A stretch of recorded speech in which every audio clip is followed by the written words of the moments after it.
Supreme Martial God Technique. Bab 3166 nyata atau ilusi. Bocah, jangan pikirkan kemungkinan lain.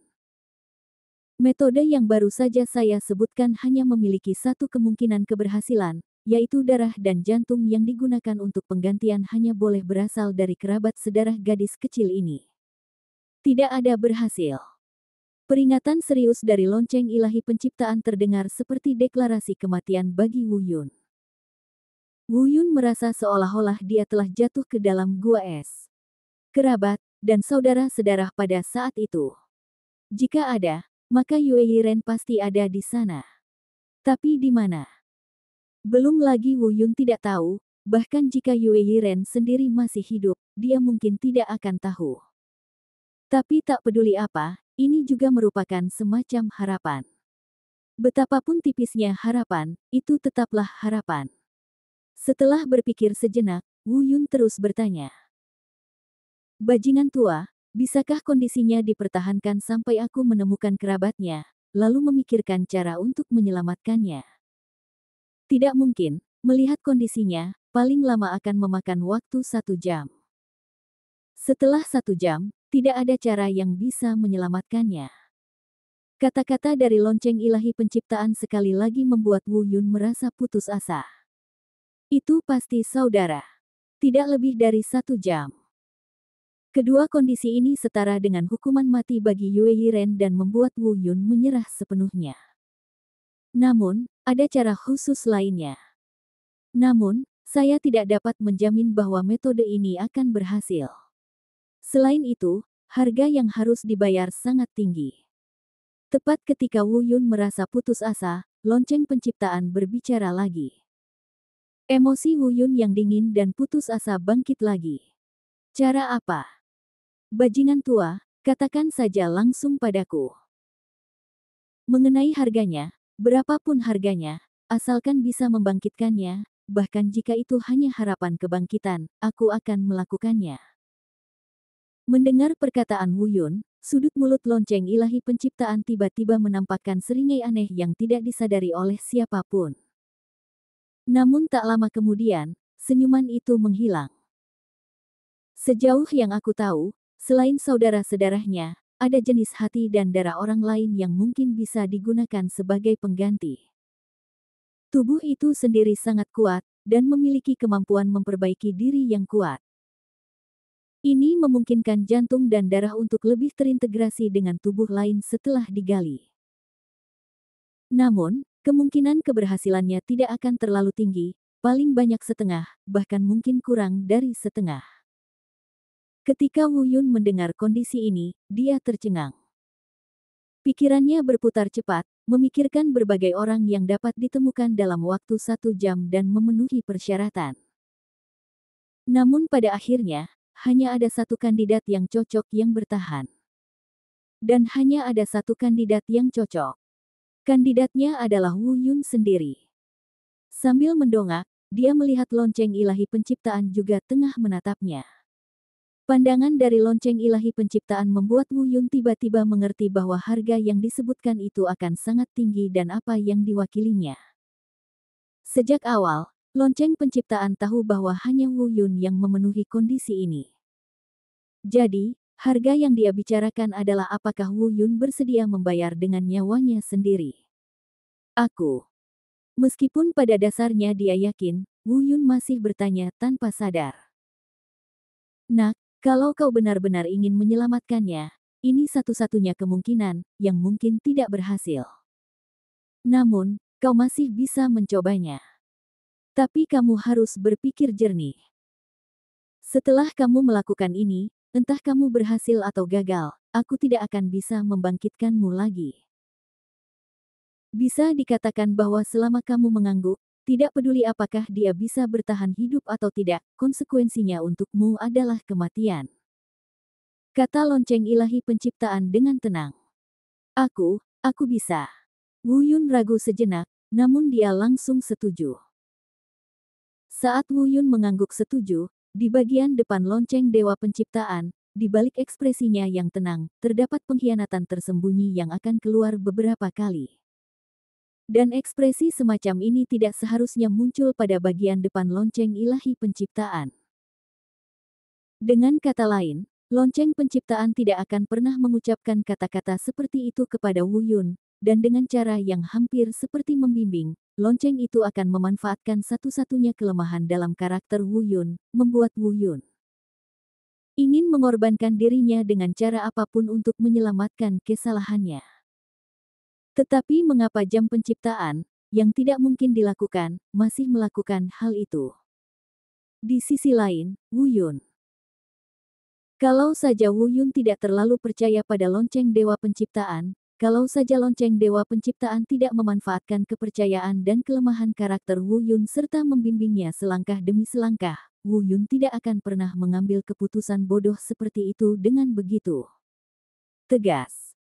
Alasan mengapa ini merupakan keputusan bodoh adalah karena jika Yue Yiren masih memiliki kesempatan bertahan hidup, dia tidak akan pernah setuju untuk membiarkan Wu Yun melakukan ini. Namun Wu Yun tetap setuju. Di bawah bimbingan jam penciptaan, pemikirannya tampak jauh lebih lemah dari biasanya. Dia tampaknya telah jatuh ke dalam semacam perangkap emosional yang diciptakan oleh jam penciptaan. Namun Wu Yun belum kehilangan akal sehatnya sepenuhnya. Oleh karena itu, lonceng penciptaan tidak akan membiarkannya mati begitu saja. Karena Wu Yun tahu bahwa lonceng penciptaan tidak akan membiarkannya melakukan hal ini, jadi dia mungkin bisa melihatnya. Namun dengan membujuk orang dengan cara ini, ditambah dengan kepercayaan bawah sadar Wu Yun padanya. Oleh karena itu, Wu Yun secara tidak sengaja jatuh ke dalam perangkap emosional lonceng ilahi penciptaan dan secara langsung mengabaikan banyak detail yang seharusnya dia perhatikan. Ya, pokoknya begitulah. Wu Yun setuju. Dia jatuh ke tangan lonceng penciptaan selangkah demi selangkah. Dia mencoba bunuh diri. Namun, apakah lonceng penciptaan yang ada di hadapan kita benar-benar lonceng penciptaan? Termasuk semua yang telah dilihat Wu Yun sebelumnya. Kematian Yue Yiren. Bayangan hitam yang menakutkan dan kuat. Dan kemunculan tiba-tiba dari lonceng penciptaan. Apakah ini benar-benar ada? Ataukah semuanya itu sebenarnya ilusi? Bab 3167, sebuah ilusi. Mungkin Yue Yiren tidak mati sama sekali. Bayangan hitam itu tidak benar-benar dapat melukai Wu Yun. Lonceng ilahi penciptaan tidak muncul sama sekali. Semuanya hanyalah ilusi yang menyerbu pikiran Wu Yun. Ilusi inilah yang telah merasuki kesadaran Wu Yun, menembus ingatannya, dan menggunakan orang-orang serta kejadian yang meninggalkan kesan terdalam padanya untuk secara bertahap merusak pemikiran dan rasionalitasnya, memaksanya untuk bunuh diri dengan tangannya sendiri. Namun Wu Yun sendiri tidak menyadari semua ini. Dia benar-benar jatuh ke dalam perangkap emosional. Dia pikir semuanya benar-benar terjadi. Padahal, lonceng penciptaan yang ada di hadapannya sebenarnya adalah isapan jempol dari imajinasinya sendiri, sosok pribadi yang tidak ada sama sekali. Orang yang hendak mengambil jantungnya saat ini bukanlah lonceng penciptaan, tetapi dirinya sendiri. 5 jari menunjuk ke arah jantung, dan hampir semua kekuatan terkumpul di 5 jari tersebut. Bagaimana bisa serangan telapak tangan ini terlihat seperti ditujukan untuk menghancurkan jantung? Jantungnya pasti hancur. Jelas saja, Wu Yun telah sepenuhnya jatuh ke dalam perangkap saat ini. Dia bunuh diri. Lebih jauh lagi, ini berbeda dengan kebingungan yang disebabkan oleh kekuatan eksternal. Ini karena dia membingungkan dirinya sendiri. Jika disebabkan oleh kekuatan eksternal, Wu Yun mungkin memiliki kesempatan untuk memecah kebingungan itu dengan kemauannya yang kuat. Tetapi pada saat ini, bingung dengan situasi batinnya sendiri, Wu Yun pada dasarnya telah kehilangan kemungkinan untuk melepaskan diri. Dia sama sekali tidak punya cara untuk bangun. Berdengung. Kekuatan dahsyat keluar dari telapak tangan Wu Yun. Wu Yun menamparkan jantungnya keras dengan telapak tangan kanannya. Jika serangan telapak tangan ini kena, Wu Yun pasti mati. Namun, itu terjadi pada saat-saat terakhir. Tiba-tiba terdengar suara. Terdengar suara keras, tubuh Wu Yun yang semula berdiri di tempat, tiba-tiba terpental ke samping. Dia terjatuh ke tanah. Apakah ada kekuatan eksternal yang menghentikannya saat itu? Siapa ini? Setelah terjatuh ke tanah, Wu Yun tiba-tiba merasa dirinya menjadi jauh lebih sadar. Dia tidak melupakan apa yang baru saja terjadi. Bajingan tua, bajingan tua. Wu Yun tiba-tiba bangkit dari tanah, melihat sekeliling dan berteriak beberapa kali. Tetapi tidak ada tanda-tanda lonceng penciptaan di depannya. Penyihir kecil, di mana penyihir kecil itu? Kemudian, Wu Yun pergi mencari Yue Yiren lagi. Namun, Yue Yiren juga menghilang. Tetapi bagaimana mungkin Yue Yiren yang sudah meninggal bisa menghilang tanpa jejak? Pada saat itu, terdengar suara letupan lagi. Namun kali ini, Wu Yun tidak terjatuh lagi. Tetapi dia kembali merasakan sakit yang membakar di wajahnya. Seseorang menamparkan wajahnya lagi. Siapa? Wu Yun sangat marah. Tiba-tiba dia menoleh dan melihat ke sampingnya. Pemandangan di hadapannya membuatnya membeku di tempat. Orang yang berdiri di sampingnya adalah Yue Yiren. Yue Yiren yang segar dan tidak terluka. Tetapi saat ini keadaan Yue Yiren tidak tenang. Dia tampak sedikit marah, dengan api yang membakar di sekujur tubuhnya. Dia tampak sangat marah. Tapi ini tidak penting. Yang penting adalah Wu Yun sedikit bingung. Bukankah Yue Yiren sudah mati? Bukankah jantungnya tertusuk? Sekarang, mengapa kamu berdiri di sini tanpa cedera? Terkejut, dia berbalik untuk melihat. Saya menemukan bahwa pemandangan di depan mata saya telah lama menghilang. Apa yang kulihat sekarang benar-benar berbeda dari apa yang kulihat tadi. Sial, apa kau gila? Kau hampir bunuh diri tadi. Apa yang kau lakukan? Apa kau mencoba bunuh diri dengan menggali jantungmu? Omelan marah Yue Yiren datang dari samping telinganya. Namun omelan ini penuh dengan kekhawatiran. Mendengar ini, Wu Yun tiba-tiba berbalik. Pada saat ini, dia sepenuhnya terjaga. Meskipun dia masih memiliki ingatan yang jelas tentang apa yang baru saja terjadi, seolah-olah dia ada di sana, dia sudah mulai menemukan beberapa petunjuk. Saya hanya punya beberapa keraguan dan ingin bertanya. Penyihir kecil, apakah maksudmu tadi aku tidak hanya baik-baik saja, tetapi juga hampir bunuh diri? Wu Yun bertanya dengan bingung. Ya, aku sangat takut. Tidak peduli bagaimana aku memanggilmu, kamu tidak mendengarkan. Aku memukulmu dan kamu tidak menanggapi. Pada akhirnya, aku tidak punya pilihan selain menyerangmu. Yue Yiren berkata sambil cemberut. Pada saat yang sama, melihat Wu Yun sudah sadar, dia juga menyerap api yang membakar sekujur tubuhnya ke dalam tubuhnya. Kamu selalu tahu aku di sini. Wu Yun bergumam sendiri dengan bingung, lalu berkata, penyihir kecil, apa yang terjadi? Ceritakan padaku secara rinci. Dasar hantu berkepala besar, kau seperti orang gila tadi, apa-apaan ini? Yue Yiren memutar matanya dan mengumpat, tetapi dia tetap menceritakan secara rinci kepada Wu Yun apa yang telah dilihatnya sebelumnya. Melalui penjelasan Yue Yiren dan pemahaman Wu Yun sendiri, Wu Yun secara bertahap memilah konteks seluruh masalah.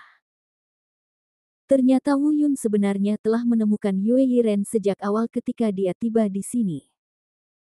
Tidak, tepatnya, Yue Yiren lah yang melihat Wu Yun. Karena Yue Yiren tidak pernah pergi, dia telah menunggu di sini sesuai kesepakatan. Jadi begitu Wu Yun datang, dia melihat Wu Yun. Namun Wu Yun nampaknya tidak melihat Yue Yiren sama sekali. Awalnya, dia mengabaikan Yue Yiren dan mencari-cari. Kemudian, kadang-kadang dia merasa cemas, kadang-kadang dia berteriak.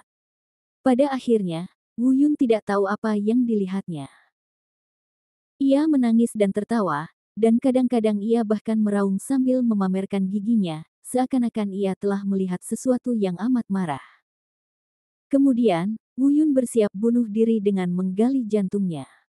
Inilah yang dilakukan Wu Yun menurut Yue Yiren. Bab 3168 harta karun itu muncul lagi. Setelah mendengarkan penjelasan Yue Yiren, Wu Yun juga memikirkannya secara kasar. Sebenarnya, tidak ada yang perlu dipikirkan. Tetapi ia mulai memahami bahwa semua yang baru saja terjadi hanyalah ilusi. Yue Yiren tidak menyadari ilusi ini dan tidak terpengaruh olehnya. Hanya dia yang terpengaruh. Lebih-lebih lagi, ilusi tadi membawa kembali beberapa hal dalam ingatannya. Lalu gunakan hal-hal itu untuk terus menggali lebih dalam kelemahannya, dan akhirnya, cobalah gunakan kelemahan itu untuk membuatnya runtuh sendiri. Harus saya katakan, ilusi ini sungguh menakjubkan. Apakah itu menggunakan kematian Yue Yiren untuk membuat Wu Yun marah? Dia tetap mengambil lonceng penciptaan yang amat dipercayai Wu Yun, dari ingatan Wu Yun, guna memasang jebakan yang akan membuat Wu Yun begitu mempercayainya, hingga dia nyaris bunuh diri. Pengaturan ilusi ini dapat disebut sempurna. Ini lebih mengerikan dari semua jebakan yang pernah dihadapi Wu Yun sebelumnya. Dengan kata lain, jika tidak ada kekuatan eksternal dan hanya mengandalkan diri sendiri, saya khawatir tidak ada seorang pun yang dapat keluar dari ilusi ini hidup-hidup. Karena bahaya yang ada dalam diri kita bukan berasal dari dunia luar, melainkan dari diri kita sendiri. Itu adalah jebakan yang aku buat untuk diriku sendiri, selangkah demi selangkah. Izinkan saya bertanya, siapa yang tidak punya kelemahan? Dan siapakah yang dapat keluar dari perangkap yang dibuat dengan memanfaatkan kelemahan diri sendiri?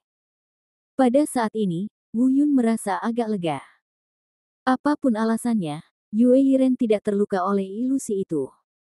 Tetapi dia harus mengakui satu hal, Yue Yiren menyelamatkannya. Tanpa Yue Yiren, Wu Yun mungkin sudah mati kali ini. Tetapi sekali lagi, sebelum ini, Wu Yun tidak pernah benar-benar menganggap Yue Yiren sebagai wanitanya. Bahkan meskipun dia ditiduri oleh Yue Yiren, dia juga gagal mengatasi hambatan psikologis. Namun, setelah mengalami apa yang baru saja terjadi, Wu Yun tiba-tiba mengerti. Beberapa hal memang terjadi, tetapi dia tidak mau mengakuinya. Namun, hal-hal ini sudah terjadi. Sama seperti perasaannya terhadap Yue Yiren. Dia pikir tidak. Sebenarnya hal itu sudah ada sejak lama dan cukup mendalam. Hal ini terlihat dari dirinya yang sudah putus asa dan ingin menukar nyawanya dengan nyawa Yue Yiren. Meskipun dia merasa bersalah karena membiarkan Yue Yiren bertindak sendiri. Tapi yang lebih penting, itu karena aku tidak bisa melepaskan Yue Yiren. Ini adalah emosi. Kali ini, dia menyadari bahwa Yue Yiren sangat penting baginya, dan dia tidak kalah pentingnya dengan wanita lain seperti Luo Yao dan Bai Lier. Namun, Wu Yun tidak mau mengungkapkan kata-kata atau perasaan ini. Pada saat ini, Wu Yun hanya tersenyum meremehkan dirinya sendiri. Dia tidak banyak memikirkan hal-hal ini. Sebaliknya, hatinya tiba-tiba dipenuhi kerinduan terhadap lonceng penciptaan ilahi. Berbicara tentang perpisahan, sudah terlalu lama. Sebelumnya, meskipun ia sesekali memikirkannya, perasaan itu tidak begitu kuat. Kali ini, lonceng ilahi penciptaan yang ia bayangkan muncul di depan matanya. Perasaan rindu itu tiba-tiba menjadi teramat kuat. Bajingan tua, kau harus membantuku merawat mereka dengan baik. Wu Yun mengatakan hal ini dalam hatinya. Dan, mereka ini termasuk Luo Yao, Bai Lier dan lainnya. Ini juga termasuk Baldi, Little Dragon, Xiao Jin dan lainnya. Hei, bocah nakal, kau baik-baik saja sekarang, kan? Bukankah kita harus melunasi hutang kita? Di mana batu wawasanku? Suara Yue Yiren terdengar di telinganya, membangunkan Wu Yun dari emosinya sebelumnya. Tiba-tiba dia menoleh dan melihat ke atas, sedikit rasa malu tampak di wajahnya. Dari mana dia mendapatkan batu wawasan? Namun, Wu Yun telah membuat persiapan dan siap memberikan esensi biru suci kepada Yue Yiren untuk menutupi fakta bahwa ia tidak mendapatkan batu wawasan.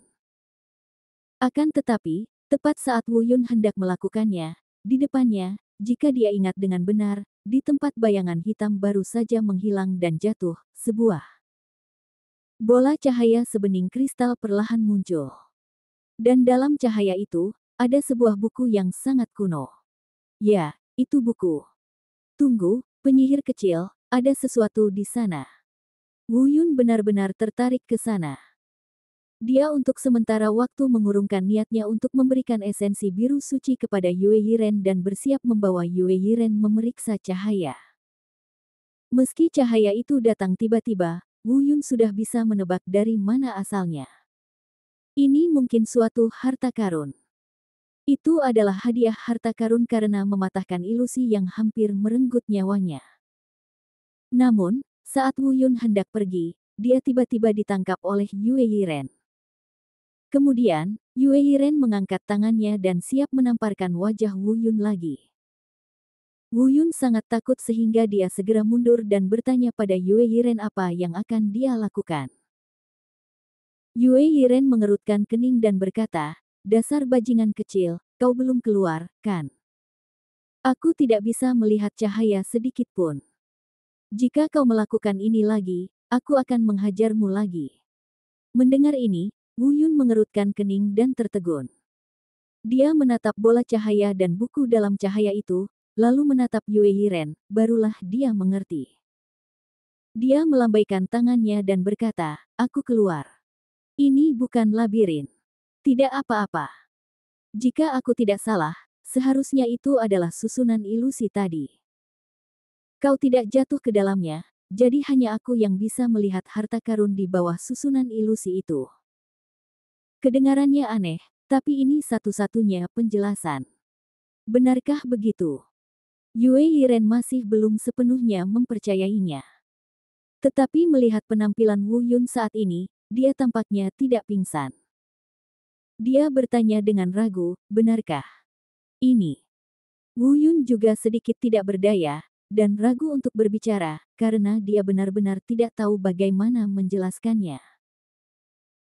Sebenarnya, meski sudah mengatakan itu, Wu Yun merasa sudah terbangun, dia juga bisa menjelaskan alasan munculnya cahaya dan buku-buku kuno ini. Tetapi justru karena apa yang baru saja terjadi, dia menjadi tidak begitu percaya diri. Setelah merenung sejenak, dia berkata, "Baiklah, penyihir kecil, ikuti aku. Kalau nanti kamu melihat sesuatu yang salah denganku, ambil tindakan saja." Ini juga merupakan tindakan yang tidak berdaya. Tentu saja, itu juga karena Wu Yun masih khawatir pada dirinya sendiri, kalau-kalau dia terjebak dalam ilusi lagi. Yue Yiren juga merasa ini pantas. Mereka berdua berjalan menuju cahaya dan buku-buku kuno, satu di depan dan satu di belakang. Bab 3169 Buku Pengalaman. Wu Yun menatap tajam ke arah buku kuno di bawah cahaya di depannya. Tetapi dia tidak berjalan cepat, mungkin karena dia khawatir ini mungkin ilusi lainnya dan dia mungkin menghadapi bahaya. Adapun Yue Yiren, bahkan lebih dari itu. Karena dia tidak dapat melihat apapun, dia dipenuhi dengan keraguan tentang perkara itu. Hanya karena saya melihat Wu Yun masih sadar barulah saya percaya apa yang dikatakannya. Tetapi saat ini dia menaruh perhatian khusus pada setiap gerakan Wu Yun. Kalau Wu Yun berbuat sesuatu yang sedikit tidak pantas, dia pasti akan ditampar olehnya. Namun jaraknya sendiri tidak jauh. Oleh karena itu, meskipun Anda berjalan lambat, Anda akan segera mencapai cahaya. Baru ketika dia semakin dekat, Wu Yun merasakan lebih dalam bahwa cahaya ini bukanlah keberadaan yang tiba-tiba. Tetapi itu adalah cahaya yang dipancarkan oleh buku kuno itu sendiri. Bahkan ketika Anda mendekati buku-buku kuno tersebut, Anda sebenarnya dapat merasakan fluktuasi energi yang kuat yang terpancar dari buku-buku kuno tersebut. Terlebih lagi, fluktuasi energi ini sangat aneh. Tampaknya dibatasi oleh suatu kekuatan dan hanya dapat berada dalam jangkauan tertentu di sekitar buku kuno tersebut. Begitu melampaui jangkauannya, ia akan menghilang. Itulah sebabnya Wu Yun tidak merasakan apa-apa sebelumnya. Namun saat Anda mendekat, perasaan ini menjadi sangat kuat. Pada saat ini, Wu Yun tidak diragukan lagi sedang gembira, dan dia sangat ingin mendapatkan benda ini. Akan tetapi, betapapun gembiranya dia, Wu Yun, yang pernah menderita kekalahan, tahu bahwa dia harus tetap bersikap rasional. Jadi, sebelum bertindak, dia melihat ke arah Yue Yiren dan berkata, "Penyihir kecil, aku akan pergi dan mengambil buku kuno yang kuceritakan kepadamu sebelumnya. Jika ada yang salah denganku, hentikan aku tepat waktu." Ya. Yue Yiren mengangguk tak berdaya, namun segera berkata, "Hati-hati." Wu Yun mengangguk, kembali sadar, dan matanya tertuju pada buku kuno itu lagi. Setelah ragu-ragu sejenak, Wu Yun mengerahkan kekuatan untuk melindungi seluruh lengan kanannya, lalu mengulurkan tangan kanannya ke arah buku kuno itu. Harus dikatakan bahwa emosi Wu Yun sangat tegang saat ini.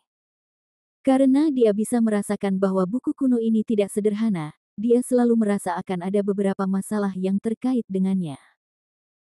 Namun, ternyata Wu Yun terlalu memikirkannya. Dia dengan mudah menyentuh buku-buku kuno. Sangat mudah pula untuk mendapatkan buku kuno itu di tangannya. Tetapi saat dia memegang buku kuno itu di tangannya, seluruh cahaya luar langsung menyusut dan menghilang. Wu Yun melihat sekeliling sebentar, lalu menoleh ke Yue Yiren dan berkata, "Sekarang waktunya, tidak ada masalah, tunggu sebentar, aku akan melihatnya." Dia memberitahu Yue Yiren sebelumnya karena dia takut dia akan khawatir. Yue Yiren tidak bisa melihat atau merasakan apapun saat ini, jadi wajar saja jika dia hanya bisa mengikuti pengaturan Wu Yun, dan di saat yang sama, waspada terhadap setiap reaksi Wu Yun. Wu Yun, di sisi lain, benar-benar tenggelam dalam mempelajari buku-buku kuno. Sebenarnya, tidak perlu melakukan terlalu banyak penelitian. Sebelumnya, Wu Yun mengira benda berbentuk buku kuno ini mungkin merupakan semacam teknik yang kuat, atau semacam seni bela diri yang kuat. Namun pada kenyataannya, tidaklah demikian. Saat dia membuka buku kuno itu, Wu Yun benar-benar terkejut. Apa yang datang ke arah saya adalah pelepasan energi yang begitu kuat hingga hampir pada tingkat ekstrim. Halaman-halaman buku kuno dipenuhi dengan segala macam teks kuno dan mendalam. Dan apa yang terkandung dalam karakter-karakter kuno ini sebenarnya adalah energi. Pada saat ini, saat Wu Yun membalik halaman pertama, semua kata langsung menjadi kabur setelah melihat cahaya, dan berubah menjadi aliran energi yang kuat, mengalir ke tubuh Wu Yun. Lalu muncul halaman kedua, dan halaman ketiga. Sama saja. Jika pada awalnya itu hanya kebetulan, tetapi ketika Wu Yun terus membalik-balik halaman dan menunjukkan reaksi yang sama di setiap halaman, ia mulai menyimpulkan. Buku kuno ini bukanlah sebuah metode atau seni bela diri, tetapi sebuah buku pengalaman. Benar sekali, itulah yang dikenal sebagai buku pengalaman. Karena setiap kata yang terukir di sini mengandung energi yang luar biasa. Setelah hanya 3 halaman, Wu Yun merasa bahwa kultivasinya telah mencapai titik yang mendekati kemacetan. Tingkat kedua dari Semi Santo, ada perasaan bersemangat untuk mencoba dan siap untuk menerobos setiap saat. Ya ampun, hebat sekali ya. Aku dapat buku pengalaman secara langsung. Itu memberiku pengalaman sehingga aku bisa menerobos secara langsung. Wu Yun begitu gembira hingga dia sedikit tidak sadarkan diri. Tetapi dia terbangun tepat waktu dan menyadari bahwa kondisinya saat ini tampak sedikit tidak normal bagi Yue Yiren yang tidak menyadari situasi tersebut. Jadi, untuk mencegah terjadinya kecelakaan, dia harus berkomunikasi dengan Yue Yiren terlebih dahulu. "Penyihir kecil, ini hal yang baik. Tolong tunggu aku dan lindungi aku. Aku akan menjalani pengalaman ini terlebih dahulu." Setelah berkata demikian, Wu Yun kembali tenggelam ke dalam kondisinya sendiri. Duduk bersila dalam meditasi, ia siap menyerap buku pengalaman itu sepenuh hati. Adapun Yue Yiren, meskipun dia bingung dengan kata-kata Wu Yun, setidaknya Wu Yun masih berbicara kepadanya, yang membuktikan bahwa Wu Yun sadar. Selain itu, kondisi Wu Yun saat ini, kecuali sedikit bersemangat, sepenuhnya normal. Mengenai apa yang dibicarakan Wu Yun dan apa buku pengalaman itu, dia hanya bisa menunggu hasilnya. Yue Yiren berperan sebagai penjaga, sementara Wu Yun secara bertahap dan sepenuhnya membenamkan dirinya dalam menyerap buku pengalaman kuno. Pada saat ini, Wu Yun telah berhasil menembus tingkat kedua Semi-Sein. Bab 3170 Semi-Sein tingkat kelima. Tentu saja, meskipun buku kuno ini bagus, buku itu tidak terlalu tebal atau terlalu kuat. 3 halaman pertama memungkinkan Wu Yun menerobos dari tingkat pertama Semi-Santo ke tingkat kedua Semi-Santo. Tetapi ini tidak berarti bahwa 3 halaman pengalaman benar-benar dapat memungkinkan Wu Yun menerobos ke tingkat kultivasi yang lebih tinggi. Itu hanya karena Wu Yun telah bertahan di level pertama Semi-Sein untuk beberapa waktu sebelumnya, jadi akan relatif lebih mudah baginya untuk menerobos. Terlebih lagi, dengan setiap level yang dicapainya, akan semakin sulit bagi Wu Yun untuk menerobos, karena semakin banyak energi yang dibutuhkan. Buku kuno itu memiliki total 33 halaman. Pada saat ini, Wu Yun sudah membuka halaman 18. Tentu saja, tingkat kultivasi Wu Yun tidak hanya di tingkat kedua dari Semi-Santo. Dia telah mencapai titik di mana dia akan menerobos ke tingkat keempat. Termasuk 15 halaman sebelumnya, baru mencapai titik ini. Tampaknya kecepatannya tidak cepat. Bahkan jauh lebih lambat dari sebelumnya. Akan tetapi, seperti yang telah disebutkan tadi, salah satu alasannya adalah Wu Yun telah bertahan di tingkat pertama Semi-Sein dalam waktu yang lama, dan dia sudah berada pada kondisi siap untuk menerobos. Kedua, semakin tinggi wilayahnya, semakin banyak energi yang dibutuhkan. Tentu saja kecepatannya melambat. Selain itu, metode kultivasi Wu Yun sendiri juga membutuhkan lebih banyak energi daripada orang biasa. Tapi kalau bicara soal kecepatan, ini sudah sangat luar biasa. Lagi pula, Wu Yun hanya membutuhkan waktu 2 jam. Apa artinya 2 jam? Bagi para praktisi, khususnya yang sedang menjalani retret, itu hanya sekejap mata dan nafas.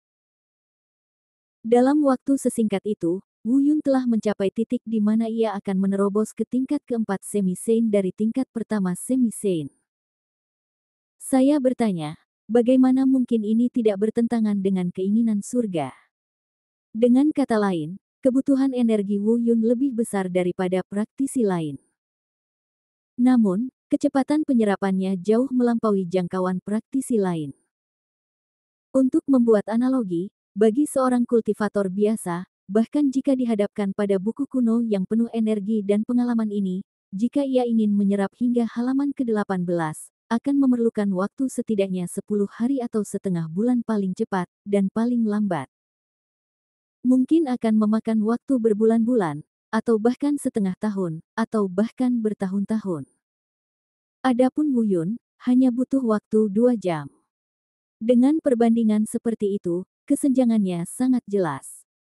Saya menggunakan lebih banyak, tetapi saya menghabiskannya lebih cepat. Ini pula yang menjadi alasan mengapa Wu Yun mampu berkultivasi lebih cepat dibanding praktisi lain di sepanjang jalan, sembari selalu tetap lebih kuat dibanding praktisi di tingkat yang sama. Pada halaman ke-20, kultivasi Wu Yun berhasil menembus ke tingkat keempat Semi-Santo. Balik halaman dan lanjutkan. Dan kultivasi Wu Yun masih terus tumbuh. Pada saat ini, Yue Yiren di sampingnya sudah mulai tidak ragu lagi. Meski dia tidak bisa melihat apapun, dia bisa melihat bahwa kultivasi Wu Yun sebenarnya meningkat. Bahkan cara dan kecepatan perbaikan ini sedikit membuatnya takut. Sebelumnya, dia menyerap seluruh energi lautan api dan hanya mencapai tingkat kedua Semi-Santo. Tanpa diduga, Wu Yun mencapai tingkat keempat Semi-Sein hanya dalam waktu singkat. Bahkan tampaknya dia belum berhenti, dan kultivasinya masih meningkat. Namun, tidak peduli betapa takutnya dia, Yue Yiren benar-benar gembira melihat Wu Yun menjadi lebih kuat. Lagi pula, di dalam hatinya, dia sudah menerima bahwa dia milik Wu Yun. Bagaimana mungkin dia tidak bahagia melihat suaminya menjadi semakin kuat? Waktu berlalu setiap detik. Sebelum saya menyadarinya, lebih dari 2 jam telah berlalu. Dan buku kuno itu sudah dibaca Wu Yun sampai halaman 32. Tinggal 1 halaman lagi, lalu selesai. Harapan Wu Yun tidak terlalu tinggi. Halaman terakhir sudah cukup untuk membantunya menembus level kultivasi terakhir. Karena saat ini, dia telah mencapai puncak alam semi-Saint level ke-5, dan tinggal selangkah lagi untuk memasuki alam semi-Saint level ke-6. Dan dilihat dari perasaannya, saat dia menyerap halaman terakhir, itu akan cukup baginya untuk berkembang. Namun, ketika Wu Yun dengan percaya diri dan bersemangat membalik halaman terakhir, hasilnya mengecewakannya.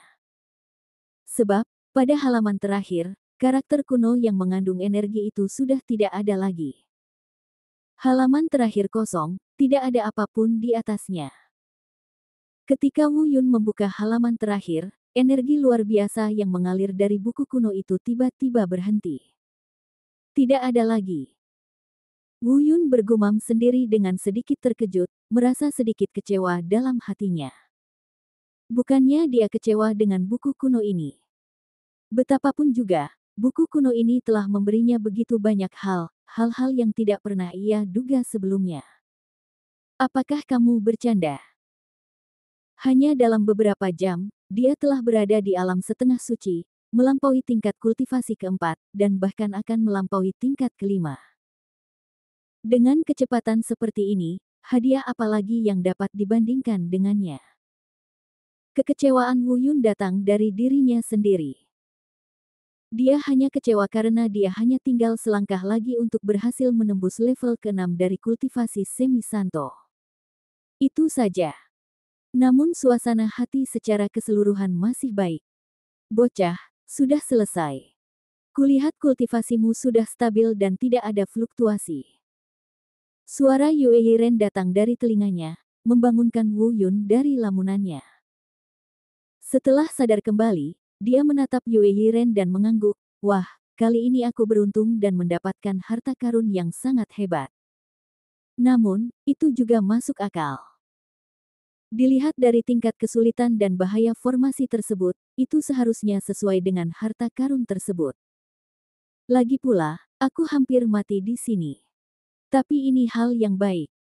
Tapi bisakah kau jelaskan padaku apa buku pengalaman yang kau sebutkan sebelumnya? Penguatan Wu Yun membuat Yue Yiren dalam suasana hati yang sangat baik. Katanya dengan penuh semangat dan rasa ingin tahu. Ya. Wu Yun mengangguk, siap menjelaskan kepada Yue Yiren tentang keberadaan buku kuno itu. Tetapi sebelum dia bisa menjelaskan, ekspresinya tiba-tiba berubah lagi. Pandangannya kembali ke buku kuno di tanah, dan matanya tiba-tiba berbinar penuh kegembiraan lagi.